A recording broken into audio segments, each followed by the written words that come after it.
तो आज हम सीखेंगे चेंज द वॉइस। क्या सीखेंगे? चेंज द वॉइस नहीं, वॉइस चेंज द वॉइस नहीं, change the voice. VOICE। Voice जो है वो दो प्रकार का होता है। कितने प्रकार का होता है? एक्टिव वॉइस और पैसिव वॉइस। कौन सा वॉइस? एक्टिव वॉइस जो होता है, जैसे मान लो हम कहते हैं आई प्ले क्रिकेट, ये एक्टिव वॉइस है, मैं क्रिकेट खेलता हूँ। आई जो है वो सब्जेक्ट है, प्ले मेन वर्ब है और क्रिकेट ऑब्जेक्ट है। अब हम जब वॉइस को चेंज करते हैं तो नियम क्या बनता है? Object plus helping verb plus main verb, उसका तीसरा फॉर्म मैंने पास्ट पार्टिसिपल और प्लस बाई सब में आता है, प्लस सब्जेक्ट। ये जो सब्जेक्ट है एक्टिव वॉइस का वो यहाँ पर ऑब्जेक्ट बन जाता है और इसका जो फॉर्म होता है ऑब्जेक्टिव केस में होता है। यानी चेंज द वॉइस में जो नियम है मेन, वो क्या नियम है? मेन नियम इसका यह है कि इसमें ऑब्जेक्ट पहले आएगा, फिर हेल्पिंग वर्ब लगेगा और फिर मेन वर्ब का तीसरा form go, went, gone, write, wrote, written. जो रिटेन है वो पास्ट पार्टिसिपल है, वो लगाते हैं और बाई सब में लगेगा और जो सब्जेक्ट है वो ऑब्जेक्ट बन जाता है। ये उसका मेन नियम है। तो क्या उत्तर बनेगा? I play cricket. उत्तर बनेगा cricket is played by me. Cricket हो गया object, is helping verb, played main verb और उसके बाद है बाई, उसके बाद क्या है? मी। तो आई जो था सब्जेक्ट था या वो मी बन गया ऑब्जेक्ट। और किस रूप में आता है? ऑब्जेक्ट रूप में आता है, ऑब्जेक्टिव। मतलब आई, मी, माई।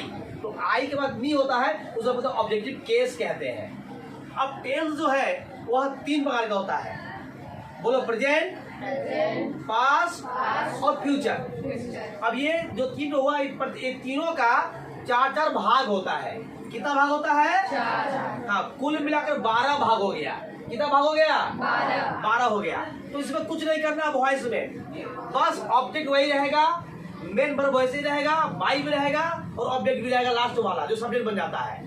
लेकिन क्या बदलते हैं? हमेशा हम बदलते हैं वॉइस में हेल्पिंग वर्ब या ऑक्सिलरी वर्ब। ये जो वर्ब होता है ये हमेशा बदलता है। तो प्रेजेंट सिंपल में क्या करोगे? प्रेजेंट सिंपल में लगाते हैं हम लोग इज MR।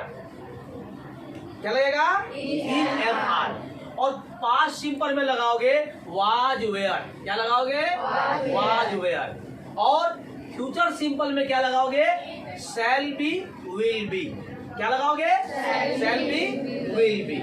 अब देखो क्या होता है ना कि जिस टेंस का सेंटेंस होता है उसी टेंस का नियम लगता है ना।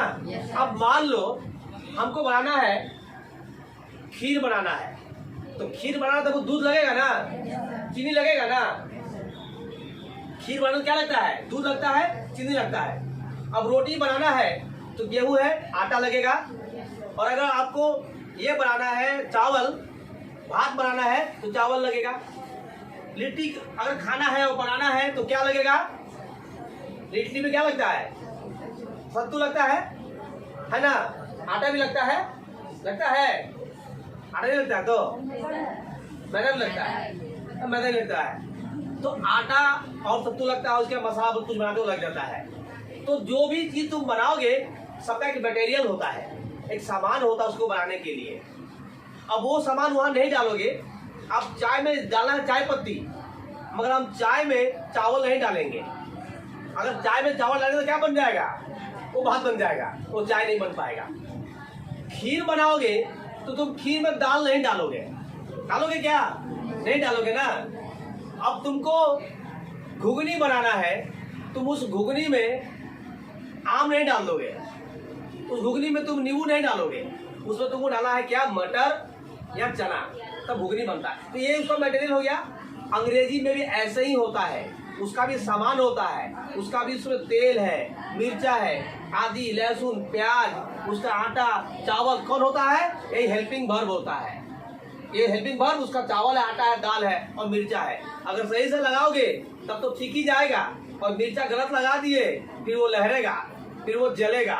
इसलिए सही प्रयोग होना चाहिए। अब बताओ, किसी भी फिल्म में तुम गाना देखते हो ना, तो जब कोई मर जाता है तो कैसा गाना बजता है? नाचने वाला ना सैड सॉन्ग, सैड सॉन्ग बजता है, कहीं सीन सैड का हो गया है ना। अच्छा, जब किसी का बर्थ जन्म होता है या कोई मिलन होता है, खुशी का मौका होता है, तो कैसा गीत बजता है? खुशी वाला गीत बजता है, सैड सॉन्ग नहीं ना बजता है। अगर मान लो देशभक्ति की बात है, 15 अगस्त है, 26 जनवरी है, तो वहां पर देशभक्ति का गाना बजता है, वहां डीजे तो नहीं बजेगा, नहीं बजेगा ना। इसीलिए सिचुएशन जैसा होता है वैसा काम होता है। तो इसी तरह अंग्रेजी में भी जैसा सेंटेंस होता है वैसे ही वर्ब का प्रयोग होता है, नहीं तो वाक्य जो है बिगड़ जाएगा उस सिनेमा की तरह। तुम भी जो है लोगों के डीम मारने और टमाटर मारने बोलेगा, सैड सॉन्ग में डांस का गाना बजा दिया और डांस का सीन में सैड सॉन्ग बजा दिया। इसलिए सीन का मैच होना चाहिए और इसलिए टेंस में भी शब्द का मैच होना चाहिए। तो क्या होता है अभी हम बताएं कि प्रेजेंट में क्या लगता है? Is am are, present simple में, और पास्ट सिंपल में वाज वेयर, और फ्यूचर सिंपल में शैल बी विल बी। ठीक उसी तरीके से प्रेजेंट कॉन्टिन्यूअस में क्या लगता है? Is am are plus being लगता है, BEING। ठीक उल्टा, वाज वेयर प्लस बीइंग। और फ्यूचर कॉन्टिन्यूअस में क्या लगेगा? Shall be will be plus being, BEING। ठीक तीसरा में जाओगे प्रेजेंट परफेक्ट में, वहां लगेगा हैव बीन, हैज बीन, पर हेल्पिंग वर्ब। और पास्ट परफेक्ट में क्या लगेगा? Had been. और फ्यूचर परफेक्ट में क्या लगेगा? Shall have been, will have been. और ठीक चौथा में जाओगे प्रेजेंट परफेक्ट कॉन्टिन्यूअस में, वहां क्या लगता है? Have been, has been plus being. और पास्ट परफेक्ट कॉन्टिन्यूअस में क्या लगेगा?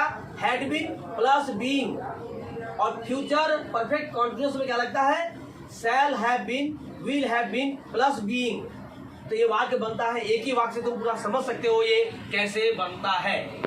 अगर तुम इस नियम को याद कर लोगे, समझ लोगे, तो बहुत आसानी से तुम सारा सेंटेंस बना पाओगे। वर्ग समस्या खत्म। अब तुम्हारा वॉइस नहीं बनेगा, अब वॉइस बनेगा, क्योंकि नियम तुमको आ गया है। नहीं तो बहुत नियम नहीं जानेगा ना, तो वॉइस का भैंस बना देगा। इसलिए ध्यान रहे, वॉइस को वॉइस बनाना है, वॉइस को भैंस नहीं बनाना है। तो ये आया समझ में कि क्या बदलना पड़ता है? हेल्पिंग वर्ब बदलना पड़ता है।